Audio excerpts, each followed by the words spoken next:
clairement, On est part peu de dans un tout sur la même isekai. thématique. Puis alors Avec prof isekai, c'est trop bien. c'est On part beaucoup dans un plus isekai. gaulerie aussi, hein, C'est des bars. C'est des bars. Ah ouais, The c'est Ride on gaulerie, King, hein. c'est sorti The Ride cette on semaine, King. le 11 mars.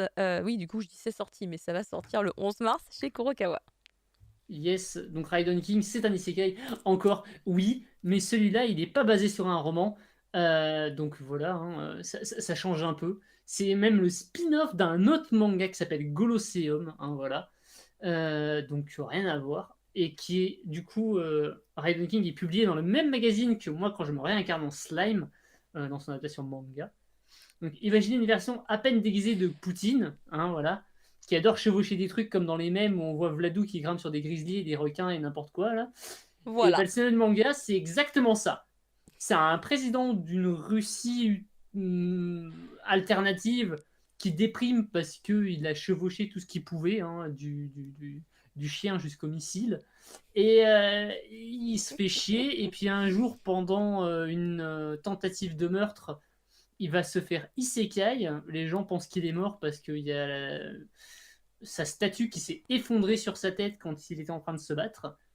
Mais en fait, non, il s'est retrouvé téléporté dans un monde parallèle de fantasy. Et là, bah, il va retrouver la joie de vivre parce que forcément, la première chose qu'il voit quand il ouvre quand il ouvre la porte on va dire de la grotte dans laquelle il s'était retrouvé, Je t'ai mis l'image. il se retrouve à la lumière et waouh, un dragon. Et là, bordel, je vais pouvoir chevaucher des dragons. C'est le meilleur monde du monde. Voilà, c'est le meilleur moment. Et là, évidemment, c'est le début du ride et littéralement. Il va commencer à grimper sur tous les trucs qui passent. Donc, Pas les sur les jeunes dragons, les filles, hein, on vous rassure. chocobos. Il grimpe pas sur les Alors jeunes non, filles. bah non, surtout les bestioles pour le coup, Oui. les centaures, voilà. Et Oui, forcément, c'est il très va marrant parce découvrir que ce monde-là, qu'il a comme un regard les de pervers sur les centaures. Je trouvais ça marrant. Parce que c'est vraiment c'est son obsession. J'ai envie de monter sur un centaure. Je veux monter sur un centaure. Du coup, ça me fait marrer parce que c'est une Moi, obsession mais qui est totalement j'ai lu différente. beaucoup plus loin que ça parce que forcément, il est assez connu le titre, hein, et effectivement, il va se passer des trucs plus tard avec les centaures, c'est assez gaulerie, hein, quand même.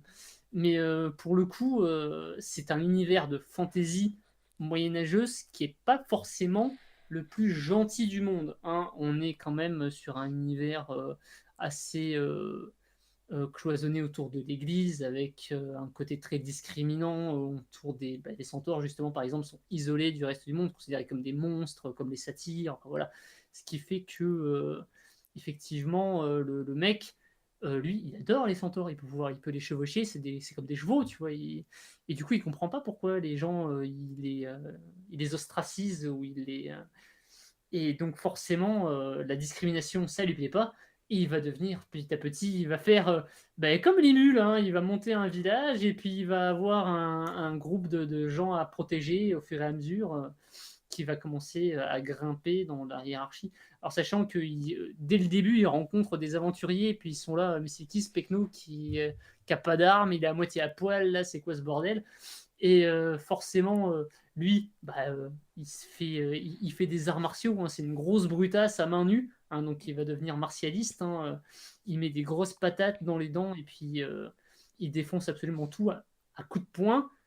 Mais par contre, de manière très calme et modérée, il est très calculateur, il réfléchit énormément et en même temps, il a un côté très enfantin en fait. Il y a vraiment une joie candide dans sa façon d'explorer le monde.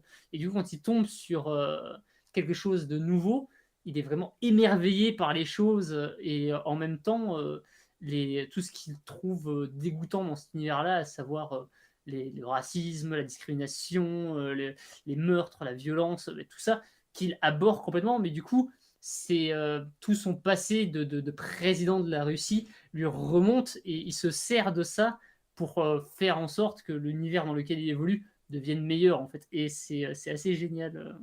Donc oui, c'est des bars, mais en même temps, c'est quand même super cool à regarder parce Ouais, que ça c'est va pas que quelque pour part le quoi. lol. Ouais.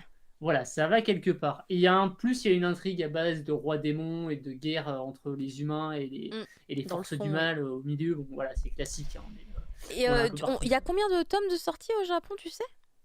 Alors, je crois qu'à l'heure actuelle, on en est à. Il me semble que c'était 4 tomes, mais alors je vais vérifier parce que je suis plus sûr du tout. Mais c'est assez récent, Raiden King, hein. On en était, je crois, à 4 tomes. Il faut que je vérifie sur Manga News. Parce qu'il a commencé en 2018. C'est ça, on en est à 4 tomes, hein, on est bien ça.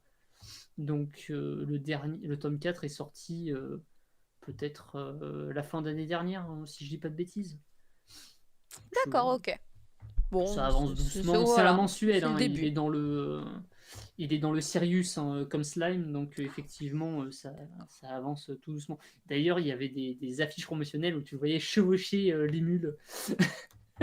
Carrément. Super. Ouais. Il est vraiment attiré par tout type de matière et. Ah mais c'est très très drôle. Tu le vois il est en train de chevaucher l'émule avec une épée et un bouclier là. Yeah, il est part à la. Tu sais pas qu'est-ce qu'il va taper, mais il s'éclate.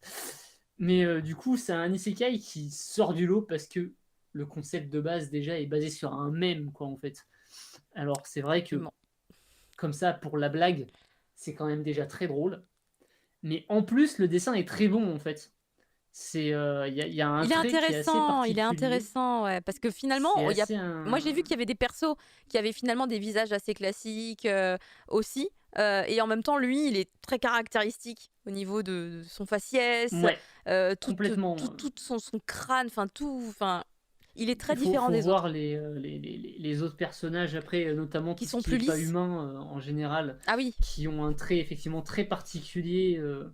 Il a un dessin qui est pas déformé, mais ouais, il y a quelque chose d'un peu difforme dans les traits.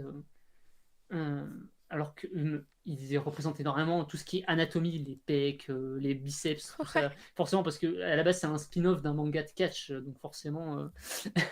Ah, c'était ça. C'est de la baston entre différentes forces des présidents, des rois, des machins, et ils se tapent dessus. Donc effectivement. Je crois que j'en avais déjà entendu parler. Alors ouais, peut-être. Hein, effectivement, c'est vaguement connu. Le trait est assez ressemblant d'ailleurs. Et du coup, on a ce sorte de Vladimir, mais du coup, il s'appelle Alexandre. Hein. C'est Alexandre Poutinov, lui, qui était président à vie de la Prussie, à vie. Hein. Donc voilà. Il était aimé de tout le monde, et puis il est fort, il est intelligent, il est cultivé, et effectivement, il va se servir de tout ça dans ce nouveau monde où personne ne le connaît, et c'est quand même une vraie fraîcheur de se retrouver un inconnu total à pouvoir vivre sa passion pleinement, à savoir chevaucher des trucs. Effectivement, voilà, chacun son délire. Il y a des gens, ils veulent devenir le meilleur joueur de Go, le meilleur joueur de roi foot. Des pirates, lui c'est chevaucher. Voilà. Ouais, ça c'est. Mais je comprends tout à fait. Hein. Toutes les nuits, je rêve de chevaucher les dragons. Toutes les nuits. Ouais, je comprends tout à fait.